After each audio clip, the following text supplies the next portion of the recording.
They asked me what it felt like to lose $1 billion. I gave them a stock answer, something about market corrections and portfolio resilience. My voice never wavered. They never asked me what it felt like to lose the only man who ever loved me. Maybe because nobody knew he existed. He was the quiet space between my heartbeats. And then one day, that space just stopped. 7 years. He saw everything. He saw me in the penthouse boardroom at 2 a.m., screaming into the phone, a shaking silhouette against a wall of Chicago nightlights. He saw me curled on the floor of my private bathroom after the deal fell through, the one that would have cemented my legacy, mascara bleeding down my cheeks like black oil. He saw the little girl who was still terrified of the dark, who needed every single light in the condo blazing before she could even think about sleep. His name was Daniel. To everyone else, he was my assistant, efficient, discreet, invisible. To me, he was the hand that placed a fresh cup of black coffee, exactly 165 degrees, on my desk without a word. He was the person who quietly rescheduled my lunch with the mayor when he heard the panic in my voice I thought I'd hidden.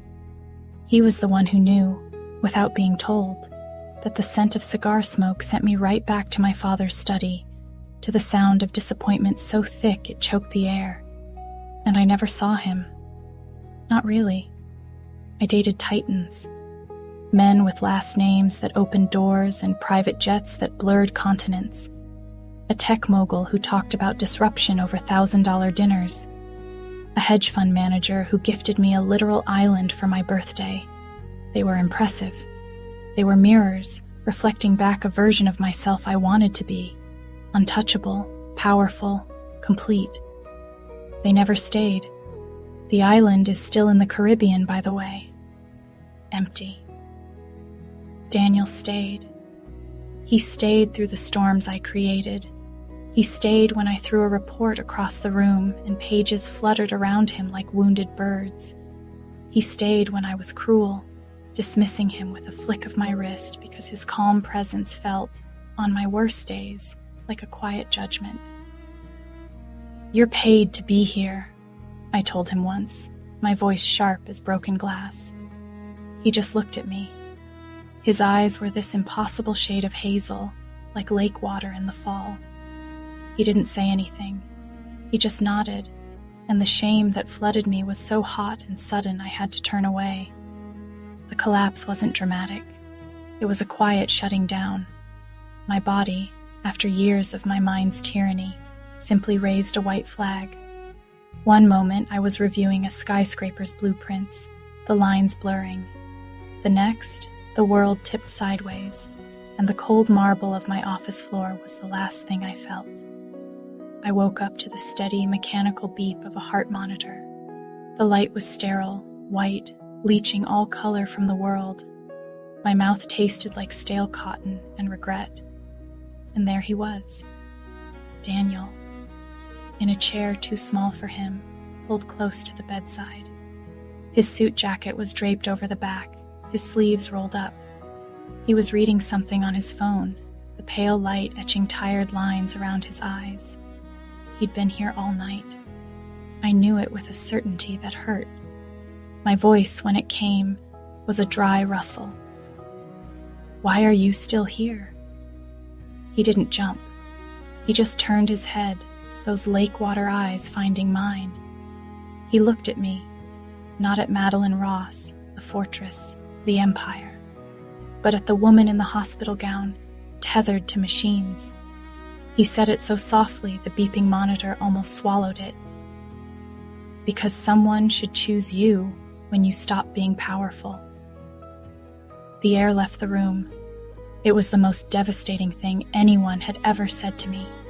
It wasn't flattery, it wasn't strategy. It was a truth so bare it stripped me down to the bone. He didn't love me for what I built. He was here for what was left when it all fell away. Something broke open inside my chest, a dam I didn't know I'd built. I started to see him, not as staff, as a man. The way his hands, competent and steady, would carefully straighten a crooked frame on my wall after the cleaners left. The faint, clean scent of his soap in the quiet car after a long day.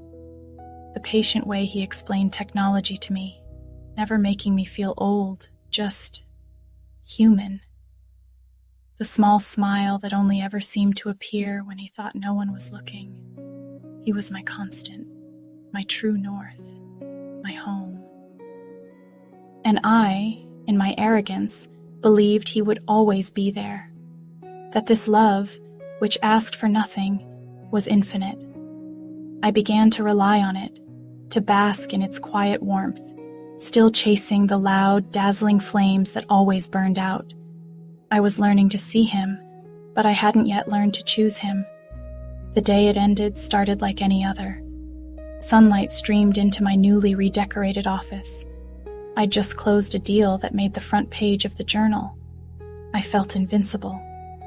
He walked in, and his calm was different. It wasn't peaceful. It was final. He placed a single sheet of paper on my immaculate desk, his letter of resignation. My heart didn't sink. It vanished, a free fall into nothing. "Daniel," I said, my voice barely a sound. "It's time, Madeline," he said. His use of my first name wasn't intimate. It was distant, a boundary drawn. "I've accepted a position with a nonprofit. They work with housing insecure families. It starts next month." "I'll double your salary," I blurted out, the old reflex kicking in. "Buy the solution. Control the outcome." That's when I saw it, a flicker of profound sadness in his eyes. "You still don't understand," he said, so gently it was worse than any anger. "You can't purchase this. You can't acquisition me. I gave it to you for free for 7 years, and you were always in another negotiation." He turned to leave. "Daniel, wait!" Panic, raw and terrifying, clawed up my throat. "Please, don't go!" He paused at the door, his hand on the frame. He didn't look back. "Goodbye, Madeline." The click of the door closing was the softest, loudest sound I had ever heard. It was the sound of my world going silent, the sound of the heartbeat I never knew I listened for, stopping. I sat there in the expensive silence of my multi-million-dollar view. I owned buildings, I owned companies, I owned art that hung in museums, and I had just let the only thing that was ever truly priceless walk out of my life. Because love doesn't wait forever. It waits until it's done. And his was done. The realization was a physical blow, a cold, hollowing out. I had spent my life acquiring everything, and in the process, I had missed the one thing that wasn't for sale. He was gone. And for the first time in my life, I had no plan, no strategy, no 5-step closing tactic, just this terrifying, vast emptiness where he used to be. I looked at the resignation letter, neat, professional, unemotional, and I knew with a certainty that vibrated in my very bones. This wasn't an ending. It was the start of the only chase that had ever mattered. For a week, I did nothing. I moved through my life like a ghost haunting its own mansion.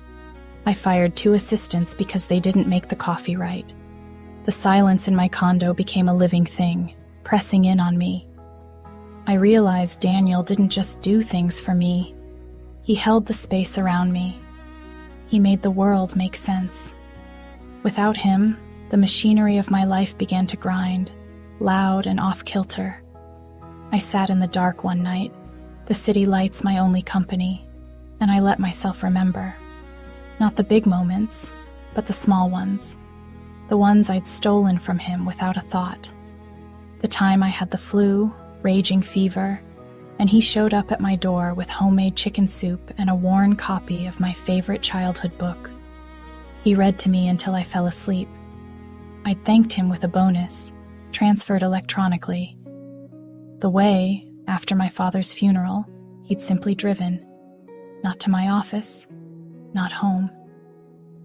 He drove us out to the lakefront, let the gray, churning water fill the silence. He never said, "I'm sorry for your loss." He just was there.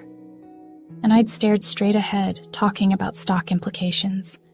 I had treated his heart like a convenient utility, a perpetual, quiet flame I could always return to warm my hands. I never considered I was letting the flame burn down to its last ember. I couldn't buy him back. I couldn't negotiate. There was only one thing left to do. The one thing Madeline Ross had never done in her entire life. I had to go after him. Not as a CEO, but as a woman. And I had to be willing to lose. Finding him wasn't hard. The nonprofit was small, located in a modest brick building in a neighborhood my portfolio had always overlooked. I sat in my car across the street for an hour, my hands gripping the steering wheel. I was more terrified than I'd been facing down any boardroom coup. I saw him through the window. He was wearing a simple sweater and jeans. He was laughing with an older woman, handing her a stack of papers.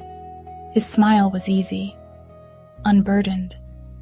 It was a smile I had never seen, not in 7 years, because I had never been the one to put it there. The sight was a knife, clean and sharp. I had done that. I had taken a man with a smile like that and made him so careful, so guarded around me. I had turned his love into a service role. I almost drove away. The shame was an acid in my throat, but then I pictured another year, another decade, a lifetime of this hollow victory, of owning everything and having nothing that mattered when the lights went out. I got out of the car. The walk across the street was the longest of my life. The buzzer on the door sounded like a judge's gavel. A young woman let me in, her smile fading as she took in my designer coat, the aura of other that clung to me like perfume. "I'm here to see Daniel Miller," I said, my voice surprisingly steady. "Do you have an appointment?" She was already protective of him. It twisted something beautiful and painful in my chest. He had found his people. "No," I said. "Just tell him Madeline is here." She disappeared. The small waiting area was warm, cluttered with children's drawings pinned to a bulletin board. It was alive. It was real. Everything my sterile, soaring office was not. He appeared in the doorway to a back room.